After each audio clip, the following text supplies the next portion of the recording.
Γεια σας και καλώς ήρθατε στο κανάλι μου. Σήμερα πάμε να φτιάξουμε μια καλοκαιρινή ελαφριά συνταγή κοτόπουλο αλλά κρέμ σε διαφορετική έκδοση. Έχω 3 φιλέτα περίπου 1 κιλό. Θα πάρω το πρώτο φιλέτο και θα το χαράξω διαγώνια με το μαχαίρι. Είναι πολύ σημαντικό αυτό το σημείο για να μπορέσει να ψηθεί εσωτερικά. Αφού χαράξαμε πρώτα από τη μία πλευρά διαγώνια, τώρα θα χαράξουμε αντίθετα από την άλλη πλευρά. Το πρώτο στήθος κοτόπουλο το έχουμε ετοιμάσει. Ωστόσο, εσείς φίλοι μου, μην ξεχνάτε να κάνετε μια κοινοποίηση στα βίντεό μας, γιατί έτσι μας βοηθάτε να συνεχίσουμε να σας δίνουμε ωραίες συνταγές. Είναι πολύ ωραία συνταγή να τη φτιάξετε. Είναι μια ελαφριά καλοκαιρινή συνταγή.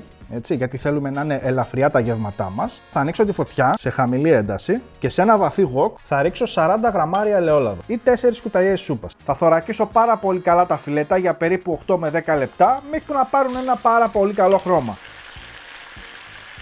Θα πάρω το πιάτο και θα αποσύρω τα φιλέτα. Βλέπετε τι ωραίο χρωματάκι έχουν πάρει.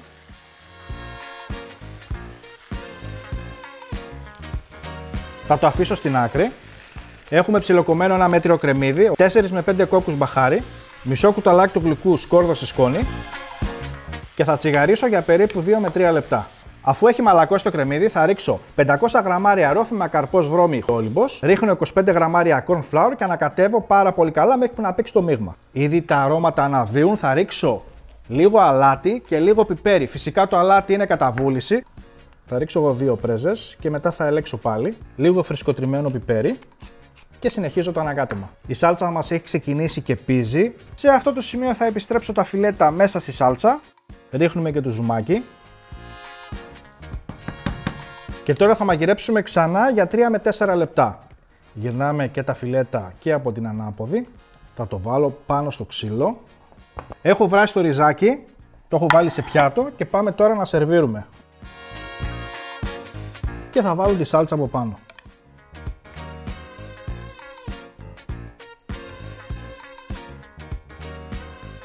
Και τέλος λίγο μαϊντανό από πάνω. Το πιάτο μας είναι έτοιμο. Και ήρθε η ώρα της δοκιμής.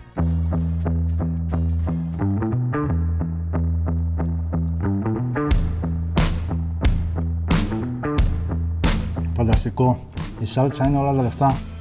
Μπορείτε να το συνδυάσετε και με πατατούλες και με ριζάκι. Είναι απλά top.